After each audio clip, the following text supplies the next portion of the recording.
everyone. Today we are going to see from NCERT syllabus for class 5 lesson number 7 डाकिये की कहानी कुंवर सिंह की ज़ुबानी. It's written by Pratima Sharma and the meaning of the topic is story of postman spoken by Kunwar Singh. And in this lesson the writer Pratima Sharma interviewing Kunwar Singh. And now we are going to see some interesting facts about Kunwar Singh. Now I am going to read the lesson and explain you the meanings in English. Shimla के माल road पर general post office है. उसी post office के एक कमरे में डाक छांटने का काम चल रहा है.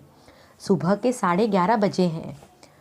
खिड़की की गुनगुनी धूप छनकर आ रही है. इस धूप का मज़ा लेते हुए 2 पैकर और 3 महिला डाकिया फटाफट डाक छांटने का काम कर रहे हैं. वहीं पर मैंने सरकार से पुरस्कार पाने वाले डाकिया कुंवर सिंह जी से बात की. यही बातचीत आगे दी जा रही है. Shimla has general post office on mall road. Sorting of post in a room of post office is going on. It is 11:30 in the morning. Its lukewarm sunlight is coming through the window. Enjoying the sunshine, 2 packers and 3 women postmen are doing their quick post sorting works. At the same time, I spoke to Kunwar Singh, the postman who received the award from the government. The same conversation is being given further. आपका शुभ नाम. मेरा नाम कुंवर सिंह है. मैं हिमाचल प्रदेश के शिमला ज़िले के नेवरा गांव का निवासी हूँ. मेरी उम्र 45 साल है. Now, Pratima Sharma is asking the question to Kunwar Singh that what's your good name? He said, my name is Kunwar Singh. I am a resident of Nerva village in Shimla district of Himachal Pradesh. I am 45 years old. आपके परिवार में कौन कौन है, उनके बारे में कुछ बताइए. Now the second question is, how many people are there in your family? Tell us something about them. मेरे 4 बच्चे हैं, 3 लड़कियां और 1 लड़का. 2 लड़कियों की शादी हो चुकी है. मेरा एक और बेटा भी था. वह मेरे गांव में एक पहाड़ी से लकड़ियां लाते हुए गिर गया, जिससे उसकी मौत हो गई. I have 4 children, 3 girls and 1 boy. 2 girls are married. I had 1 more son. He fell from a hill while bringing woods from there and he died. आपके बेटे के साथ जो हुआ उसका हमें बहुत दुख है. आपके इलाके में इस तरह की घटनाएं क्या अक्सर होती हैं? Now the next question is, whatever happened with your son is we feel very sad for that. Is this happening in your area frequently? जी, ऐसी घटनाएं का होना असाधारण नहीं है. यहाँ हर साल तिरछी ढलानों या ढांकों से घास काटते हुए कई औरतें गिर कर मर जाती हैं. फिर भी यहाँ ऐसे ही रास्ते से चलना पड़ता है, क्योंकि दूसरे कोई रास्ते होते ही नहीं. हमारे गांव में अभी तक बस नहीं पहुंच पाती है. हिमाचल में हज़ारों ऐसे गांव हैं जहां पैदल चलकर ही पहुंच सकते हैं. Yes, it is not unusual for such incident to happen. Every year many women fall here and die on sloping slopes. Still one has to walk through such paths here because there are no other path. The bus is not yet able to reach our village. There are thousands of villages in Himachal which can be reached only on foot. फिर आपके बच्चे पढ़ने कैसे जाते होंगे? The next question is, then how will your children go to study? मेरे बच्चे गांव के स्कूल में पढ़ने जाते हैं. स्कूल लगभग 5 किलोमीटर दूर है. मेरी एक लड़की 10वीं तक पढ़ी है, दूसरी 12वीं तक. तीसरी लड़की 12वीं कक्षा में पढ़ रही है. बेटा 10वीं में पढ़ता है. My children go to school in a village. The school is about 5 kilometers away. One of my girl has studied till 10th and the other till 12th. The third girl studying in class 12th and the son studying in class 10th. आप जहाँ काम करते हैं वहाँ आपके अलावा और कौन कौन है? क्या आपको डाकिया ही कहकर बुलाते हैं? The place you are working, who all are working apart from you there? Do they call you as a postman? पहले मैं भारतीय डाक सेवा में ग्रामीण डाक सेवक था।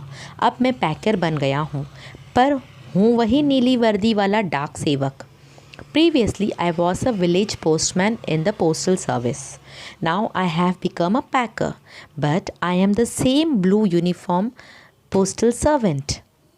डाक सेवक को करना क्या क्या होता है? The next question is, what all works the post servant have to do? मुझे बहुत कुछ करना होता है।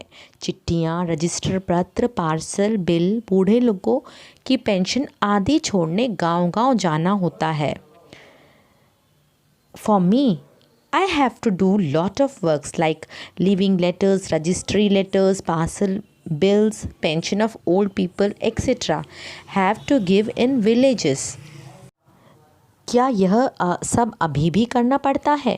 क्योंकि अब तो सूचना और संदेश देने के बहुत से नए तरीके आ गए हैं। Does this still have to done?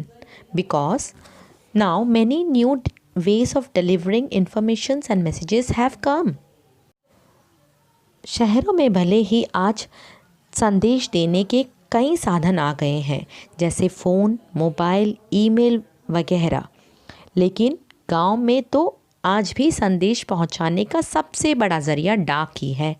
इसीलिए गांव में लोग डाकिये का बड़ा आदर और सम्मान करते हैं।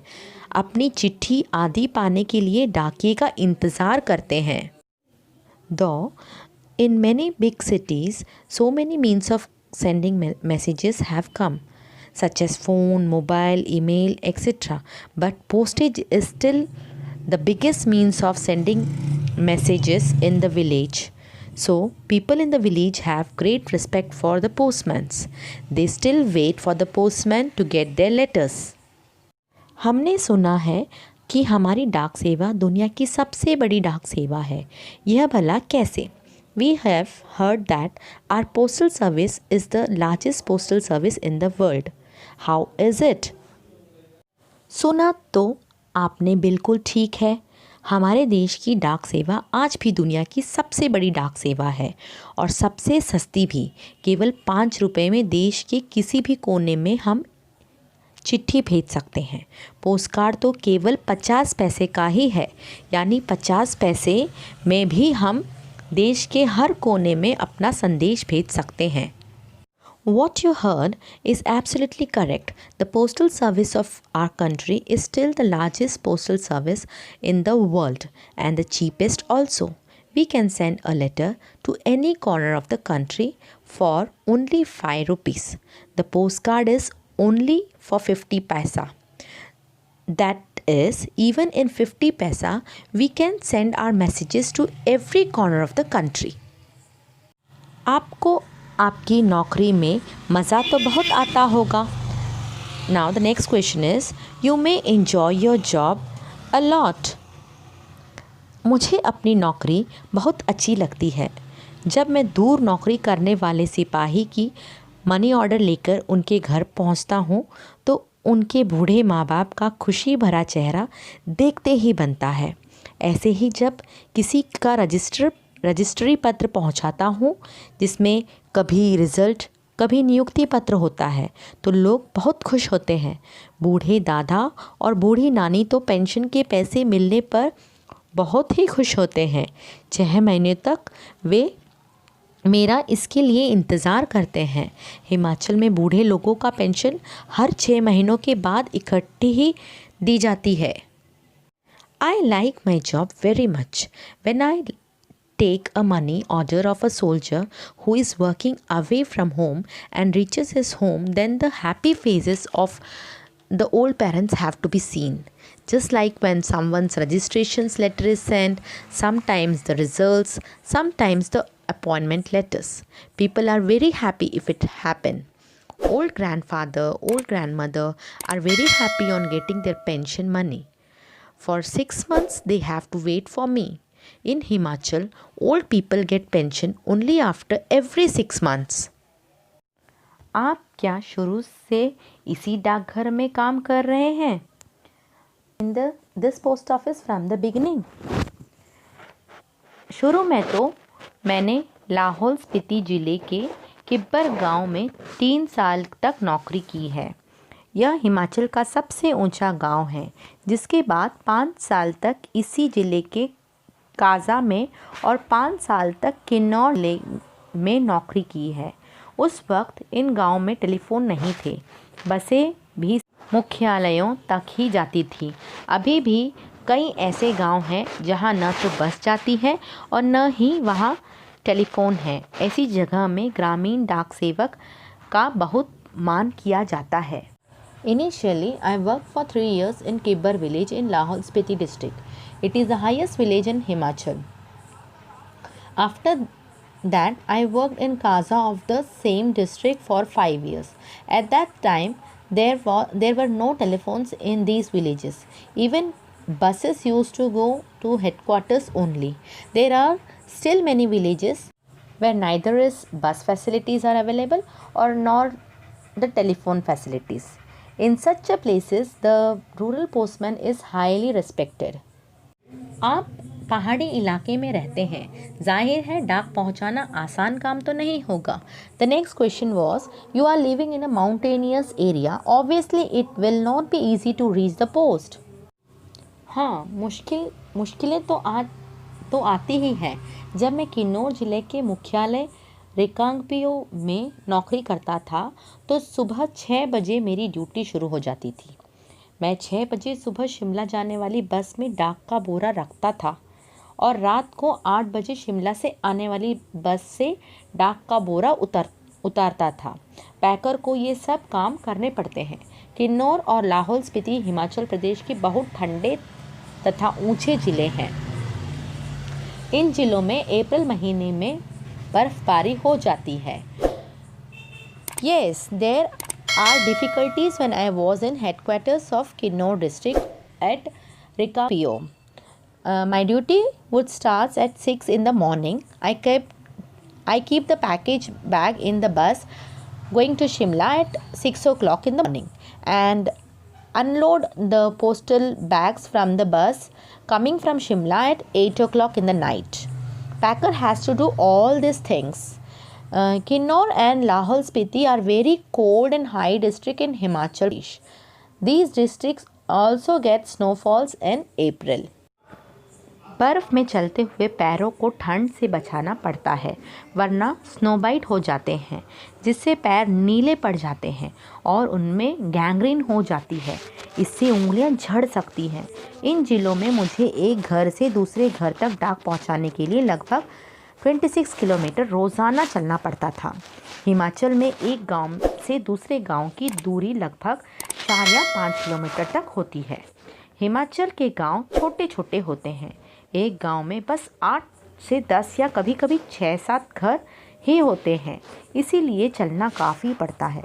चलना तो खैर हमारी आदत में ही शामिल हो चुका है। ग्रामीण डाकिये की ज़िंदगी में तो चलना ही चलना है। In this snowfall, we have to protect our legs from snow. Otherwise, we have snow bites. In that, we got the blue legs, and the legs turn gangrene, causing fingers to fall. In this district, I had to work about 26 kilometers daily to get mail from one house to another. The distance from one village to another village is about 4 to 5 kilometers in Himachal Pradesh. Himachal villages are very small, only 8 or sometimes 6-7 houses are there. That's why we have to walk a lot. Walking becomes our habit and rural postman life will spend in walking only. आपने बताया था कि पहले आप डाक सेवक थे, अब पैकर हैं। इसके आगे भी कोई प्रमोशन है क्या? You have told that you are a postman earlier. Now you became a packer. Is there any other promotion instead of this? पैकर के बाद डाकिया बन सकते हैं, बस एक इम्तिहान पास करना पड़ता है। अभी तो काम के हिसाब से हमारा वेतन काफ़ी कम रहता है। सारा दिन कुर्सी पर बैठकर काम करने वाले बाबू का वेतन कहीं ज़्यादा होता है। पैकर का वेतन बाबू से जितना ही हो जाता है। अब तो डाकिये की नौकरी में लगना भी बहुत मुश्किल हो चुका है। हम में से जितने डाकिये रिटायर हो चुके हैं, उनकी जगह नए डाकियों को नहीं रखा जा रहा है। इससे पुराने डाकियों पर काम का बोझ दिन प्रतिदिन बढ़ता ही जा रहा है। न जाने आने वाला समय कैसा होगा। You can become a postmaster after a packer. Just have to pass a test. Right now, our salary is very low according to work. And those who are the boss who works by sitting on the cushions all day has a much higher salary. Packer salary is equal to that of boss salary. Nowadays, it is too difficult to get a postman job.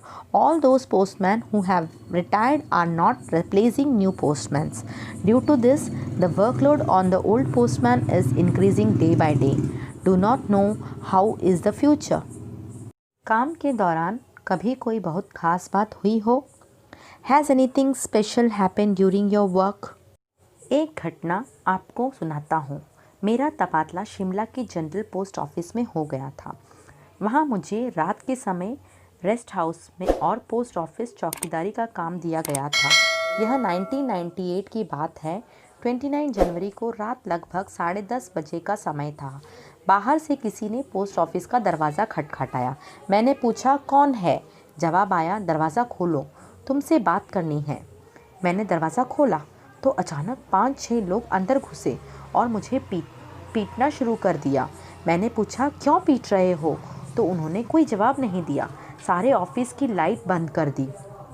इससे पहले कि मैं कुछ समझ पाता, मेरे सिर पर किसी भारी चीज़ से कई बार मारा, जिससे मेरा सिर फट गया। मैं लगातार चिल्लाता रहा। उसके बाद मैं बेहोश हो गया और मुझे कुछ भी पता न चला। अगले दिन जब मुझे होश आया तो मैं शिमला के इंदिरा गांधी मेडिकल कॉलेज के हॉस्पिटल में दाखिल था। सिर में भयंकर दर्द हो रहा था। उन दिनों मेरा 17 साल का बेटा मेरे साथ ही रहता था। उसी से पता चला कि मेरे चिल्लाने की आवाज़ सुनकर लड़का और ऑफिस के दूसरे लोग को नज़दीक ही रहते थे, दरवाज़ों के शीशे तोड़कर अंदर आए और मुझे अस्पताल पहुंचाया। मेरे सिर पर कई टाँके लगे थे।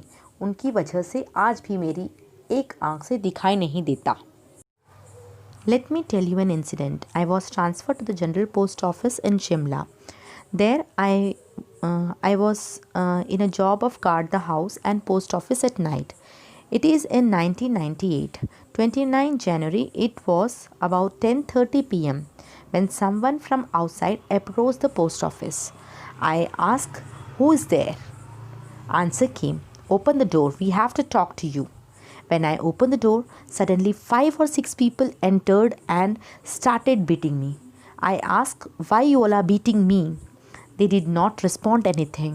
They turned off all the post office lights. Before I could understand anything, they hit me on my head several times with something heavy that caused my head to explode.